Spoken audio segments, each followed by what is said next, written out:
Saginaw's on performing the Star-Spangled Banner. And thank you again.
Ladies and gentlemen, I don't know if you know our next speaker. He might be familiar to you, I'm not sure. He was in a couple of movies probably way before you guys were all around.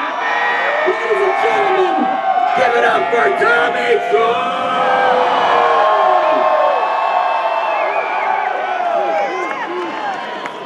Hey, thank you, and welcome to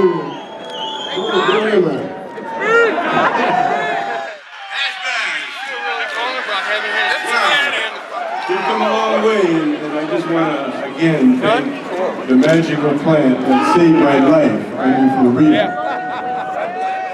2 months ago, I was in a show called Dancing with the Stars. Halfway through the show, or at least, toward the end of the show, I started making these weird smells. And I thought it was normal because I'm an old guy. But it turned out that I had cancer. And I had cancer, the worst kind. But I gotta tell you right now, I'm walking around thanks to the magical marijuana plant.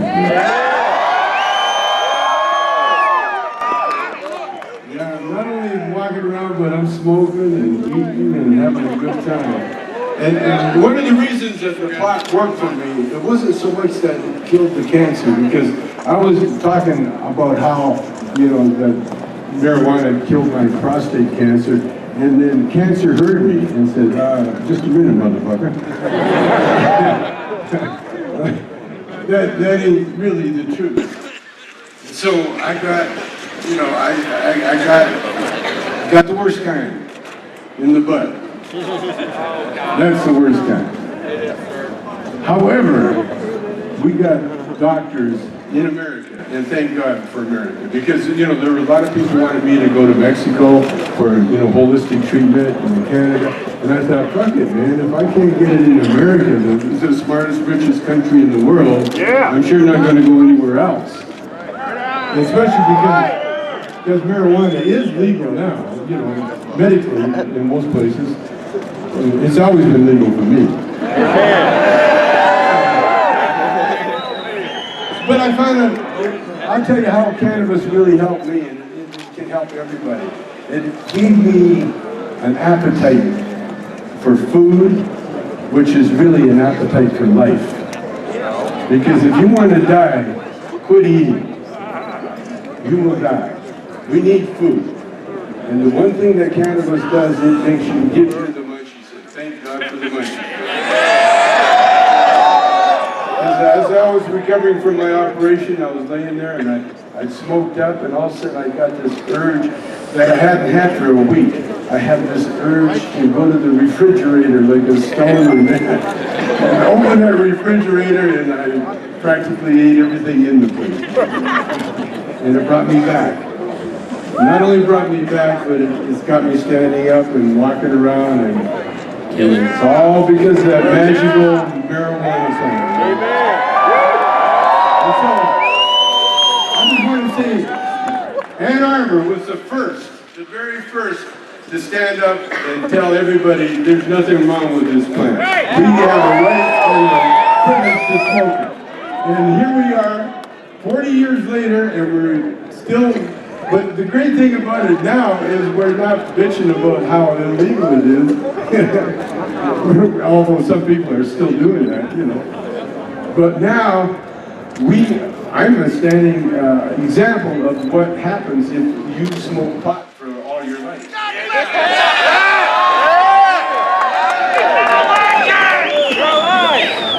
And I got a buddy too, we're driving in the car, because there's one more thing that pot can do, and I want everybody to realize that. Because when I was in the cancer ward, there was a lot of people in there who were smoking cigarettes. And that was very sad, because they were young friends of mine. Well, I mean, we were young at one time. But I was going through radiation, I was walking by, and this buddy of mine looked up at me, and I recognized him kind of, but he had aged. And he died about 2 months later from lung cancer. And that was from smoking cigarettes. And so I got a buddy here that's putting on the show, Charlie, and I talked Charlie into quitting. And here's how you quit smoking cigarettes from cannabis. Every time you feel like a cigarette, you light a joint.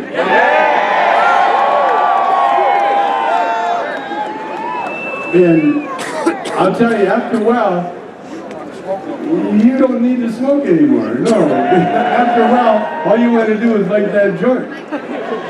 And that's what I did 50 some odd years ago. And I'm 70, I'll be 78 next month. Yeah. And so, again, you know, it's not enough that we can smoke cannabis legally, but we got to take care of our health. Amen. Everybody out there, you are a temple. Everybody, every single individual out there, including the little animals and the birds and everything, every living creature on this earth, we owe a big debt to marijuana. I learned another thing too. In the South, like they're going to change from tobacco planting to hemp growing. They're going to grow hemp. But I learned from a grower that grows tobacco that what they do, they've been doing it for years and it was illegal, is that in between the crops that they grew for tobacco, they had to grow hemp. And then they had to plow the hemp into the ground because the hemp would revitalize the earth that we stand on today. So that plant is beyond, it's the magical burning bush that they talk about in the Bible. The plant is and has and will save America. So thanks for coming, and we'll see you at the boat. And Michigan NORML, give it up for Matt! Abel! Happy Hash Bash, everybody! So you know, Hash Bash started as a protest because the state of Michigan reenacted the drug laws. You know that, right? And here we are, what is it, 45 years later, and we still have those stinking drug wars! So like my friends say, they say, I can't believe we still have to protest this shit. So, here we go. We got MI legalized. We're about that close to getting it on the ballot. We need all of you to get petitions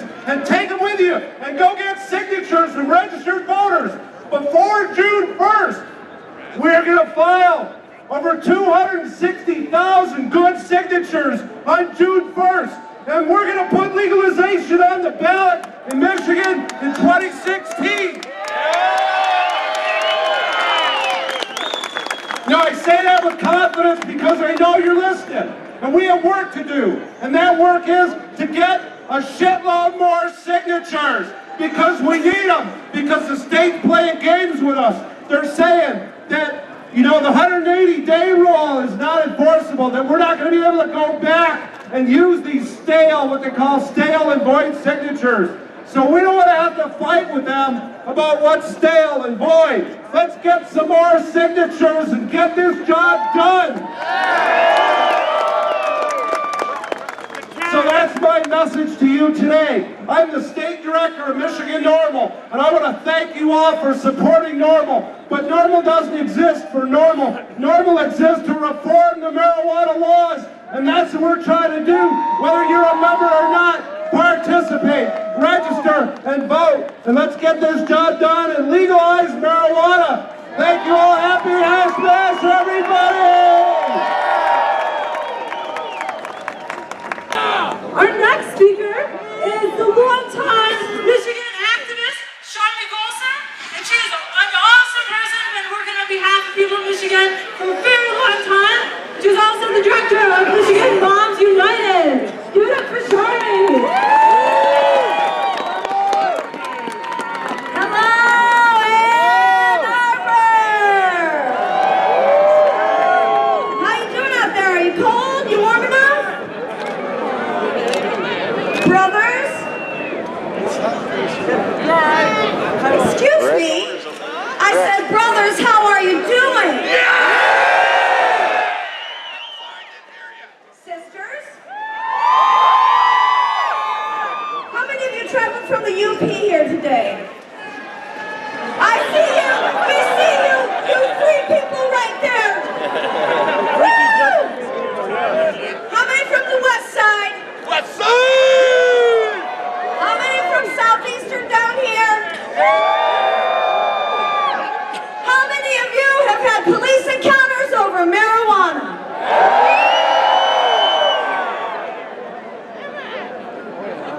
Let me tell you something. Since 2008, when the Medical Marijuana Act was overwhelmingly passed in this state, there has been a 17% increase in marijuana arrests. This is not an accident. See the sign up here? Stop the raids. Stop the raids. Stop the raids! Stop the raids! Stop the raids! Stop the raids! Stop the raids! Long before our law was passed, our now Attorney General Bill Schuette and Oakland County Sheriff Michael Bouchard launched an attack on the Medical Marijuana Act.